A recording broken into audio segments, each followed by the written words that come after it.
Re-engagement at work is all about re-engagement with people and goals that mean something personal to each individual. You cannot re-engage in work if you're afraid for your job and that's all you can think about. You can't.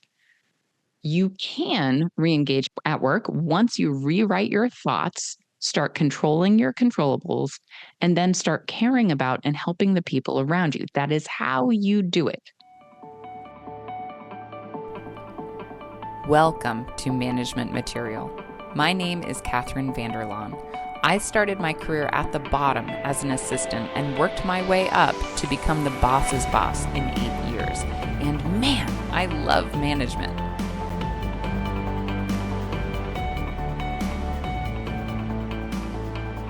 Welcome back to Management Material.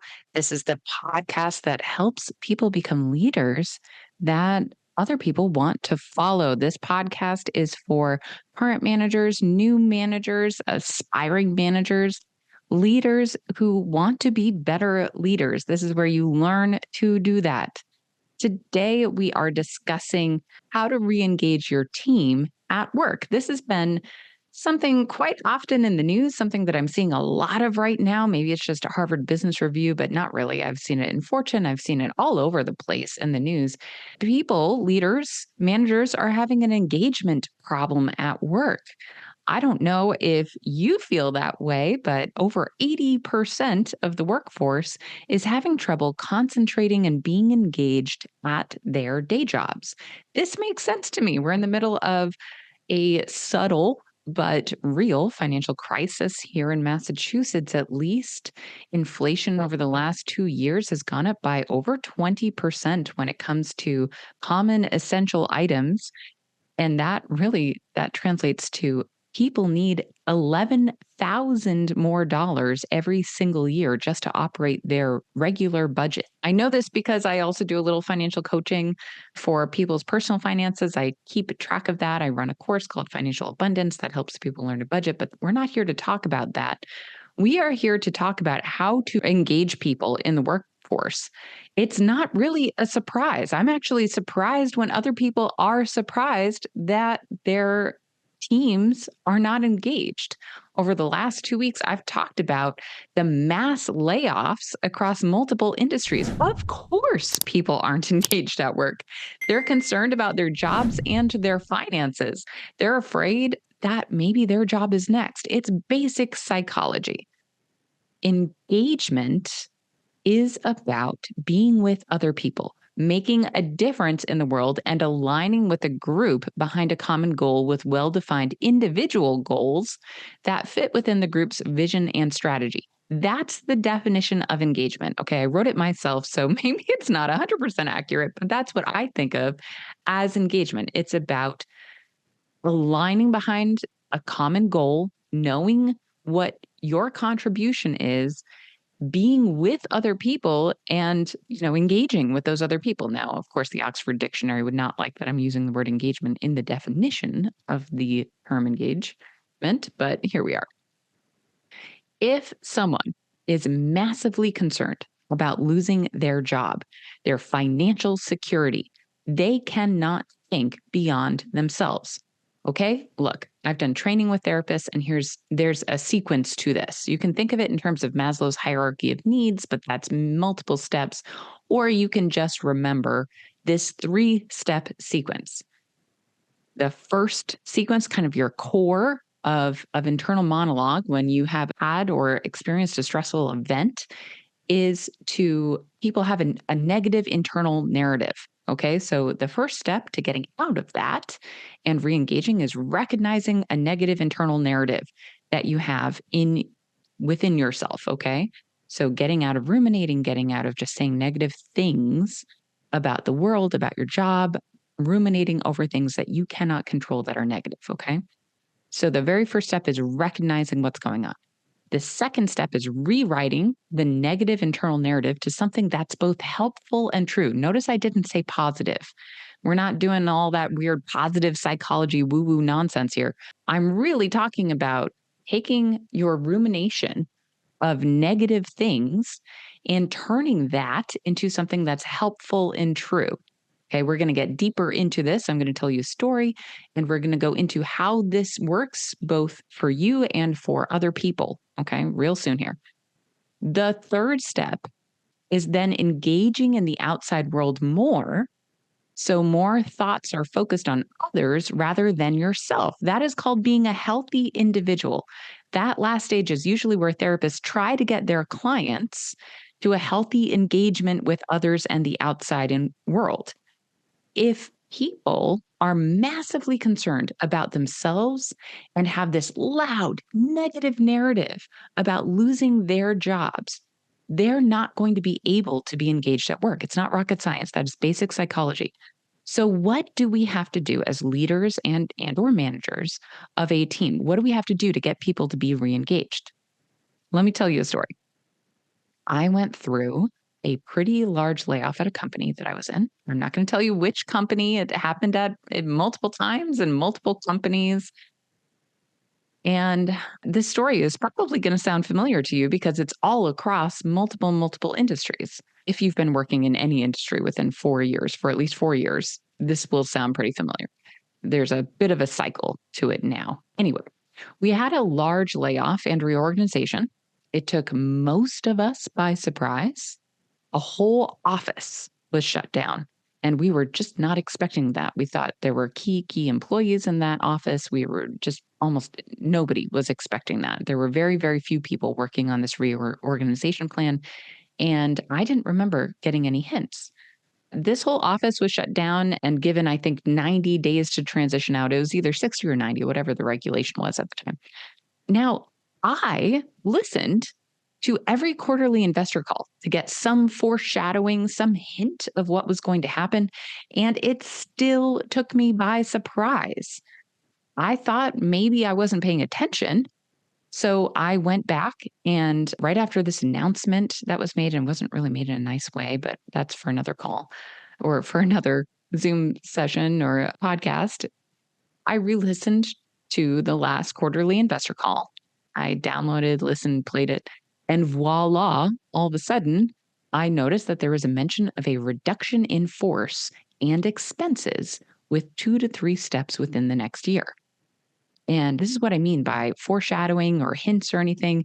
Usually, the CEO and the chief finance officer would talk about these things with their investors in the quarterly investor call that was recorded. It was also played live. Sometimes I joined live, sometimes I just listened to the recording.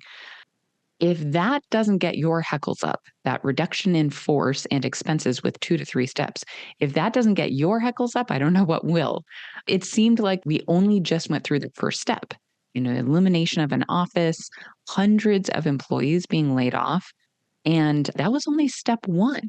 So, of course, I started ruminating around losing my job. I started thinking about my team getting reduced, investment in my product lines dwindling. I didn't know what was coming next. And at the time, I was the product manager for the largest single investment in the company. The MVP, the minimum viable product, hadn't been launched yet. And we had no revenue to show for a bunch of spend in developing this product.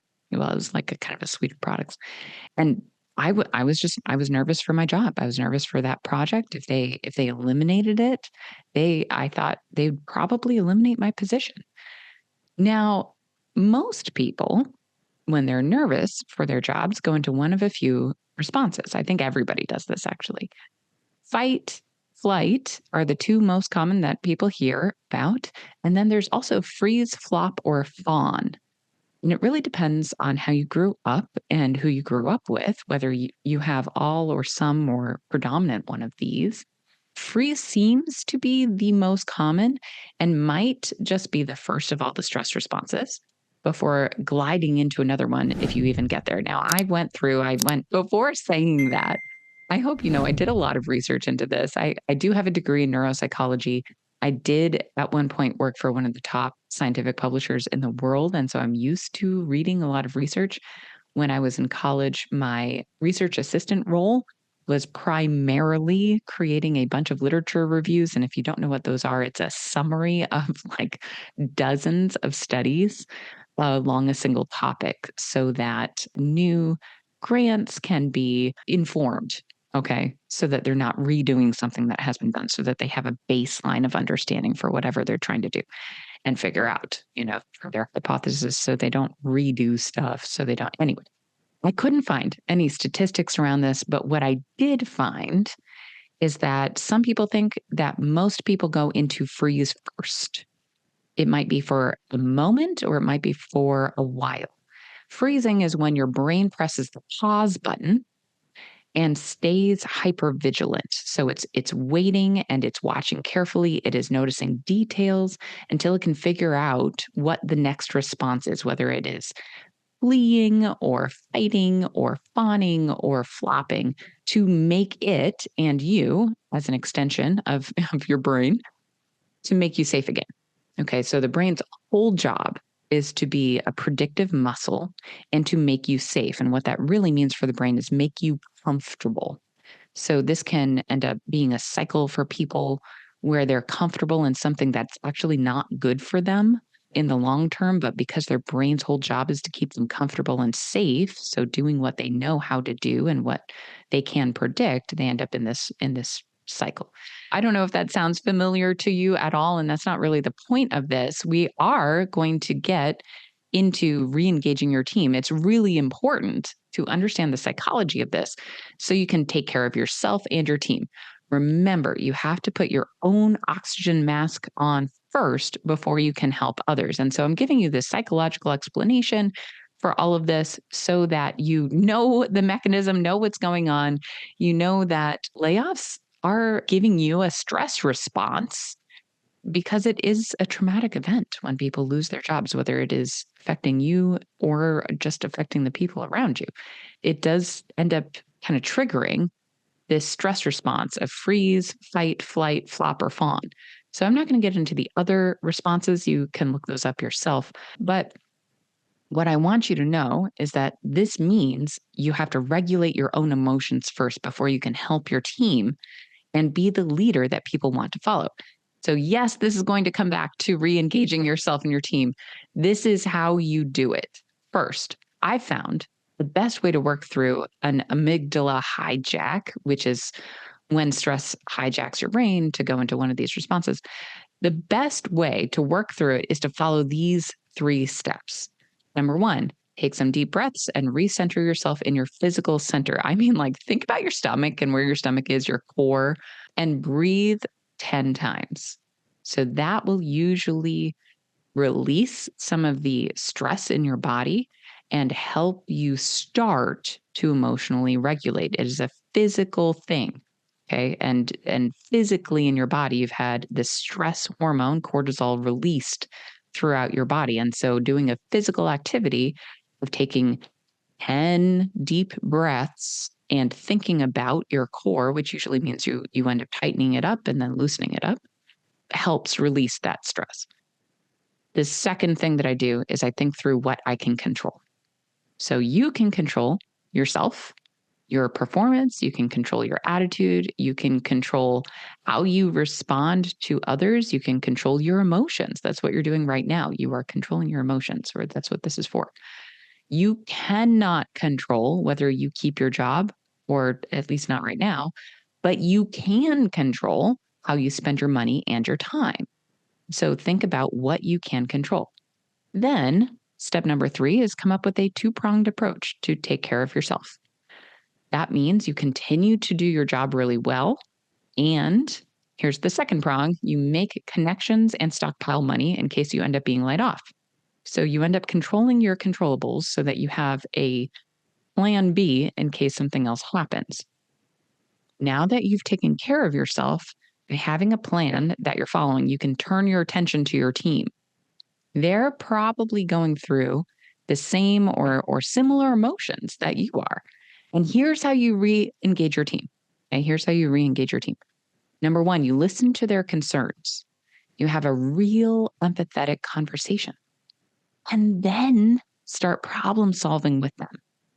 Point out, just like we just discussed, point out what they can control and help them focus on changing their internal monologue from negative thoughts to helpful and true thoughts. See how this is all coming together? Help them focus on what they can control, just like you did. If you want to make it personal and tell them how you refocused, then tell them. Okay. Then make it personal. That usually ends up with a stronger engagement, a stronger response from people when you make it personal. Then help them create a career map. I call that plotting your path. That's one big thing that I teach new managers to do themselves and with their teams on an individual basis. You help them talk about the career that they want to have and then plot how to get there. This activity, so plotting your path, your career path, helps them think about their controllables. It helps them solidify into that second stage. Okay, it solidifies them into that second stage that I was talking about, where you refocus on helpful and true beliefs. So they think about their controllables, they start plotting their paths, and the attention ends up being away from those negative ruminating thoughts. Okay, and then step 3 is focus on who they can help while they're getting into their own career path. Now, subtly, you might have noticed that I just brought you through those steps. Okay. And so recognize this, that the more people they can help, the easier it will be for them to get to where they want to be.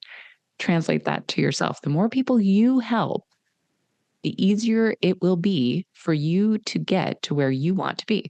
So, thinking back on your team and the people that you're helping now that you have regulated yourself, what can they reasonably do to be present with the people around them? What projects can they jump into and support? What will be a win-win for them and their professional development and the team as a whole? What can they stop doing? What do they need to start doing? Usually after some sort of layoff or when companies are hunkering down, there's a reassessment of roles and who does what. So get them involved and engaged in that. Don't just tell them what they need to do and not do, and see how they fit within the group again. How can they contribute to someone else's growth? That's key. That is key. Those steps are how you get people to re-engage at work. Goes from changing their internal monologue from negative and self-focused to then thinking about their controllables, plotting their career path, and helping people along the way, because helping people is where you get to where you want to be too. So I know you've been listening to me for a while now, and I apologize, but this is really important, and it's important to know the psychology of it too. When I'm talking to leaders in organizations and maybe they don't really have a team, they're individual contributors yet, nobody reports to me. I don't know how I can even start these conversations. And I want to let you know that you don't need to be a team lead to do this with the team that you work with. If you are working in a corporation, you work with a team. If you work with people, you work with the team. Helping people re-engage at work is how you show that you should be a team lead and how you grow into becoming a leader. Doing this is how you show you should be a team lead and how you grow into becoming a leader that people want to follow. Now, another thing that I hear a lot when I'm talking to people about re-engaging their team, you don't know how to do this with myself, let alone other people. How could I possibly do this with other people when I don't know how to do it with myself? I'm not engaged at work. I'm just trying to find another job. First, I want to say practice makes progress. Try it with yourself first and just attempt to help the people around you. Write it out if you have to, write out those steps and care. That's the very, very first thing, is just care. Care about the people around you and attempt to help them.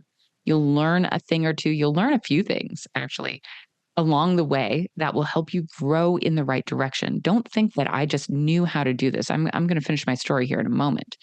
But just if you don't try, you won't grow. So try it, and practice will make progress. Okay, let me tell you what happened to me and my team. And so I was super concerned about losing my job, and I didn't know these steps yet. The thing that I just taught you, I didn't know how to do. Thankfully, a colleague of mine, and I won't mention her name, but she was right next door to me, and I adore her. I adore her. She is now director, but it took a few more years, maybe like 7 or 8 years after this incident for her to become a director. Anyway, thankfully, She knew these steps intuitively. She just cared. She was willing to help. She stepped in and she listened to my concerns. She could see my anxiety. She could see that my stress levels were super high, and she just wanted to help.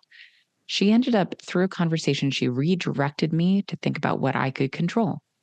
And to me, it was my budget, my spending, the work I was doing, my attitude. And it reminded me, she reminded me that people were watching and we needed to both be leaders out there. We both had similar job titles, if not the same one. I think just similar at the time, not the same one. I've really looked up to her and still do as a mentor and a friend. She's wonderful. And she, yeah, she reminded me that people were watching and we needed to be leaders out there, whether we thought we were yet or not. It took a few conversations with her and at least a couple of days.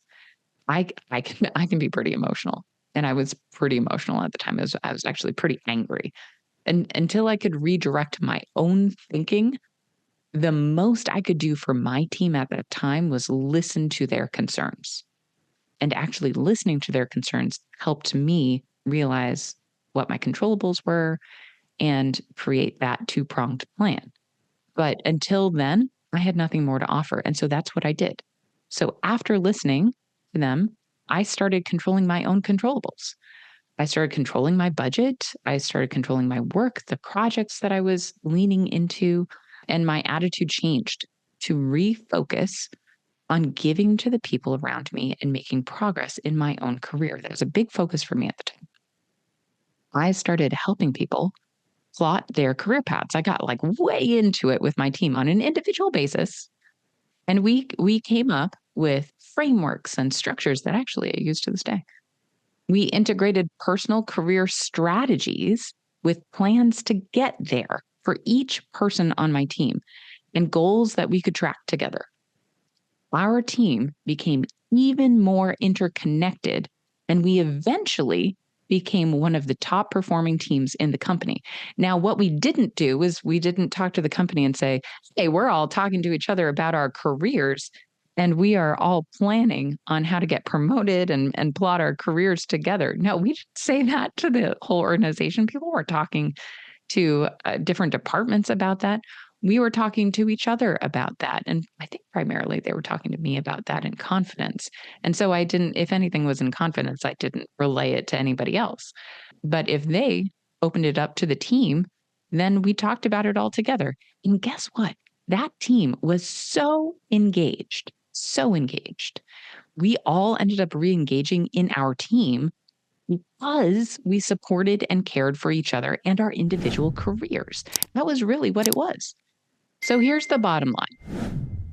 Re-engagement at work is all about re-engagement with people and goals that mean something personal to each individual.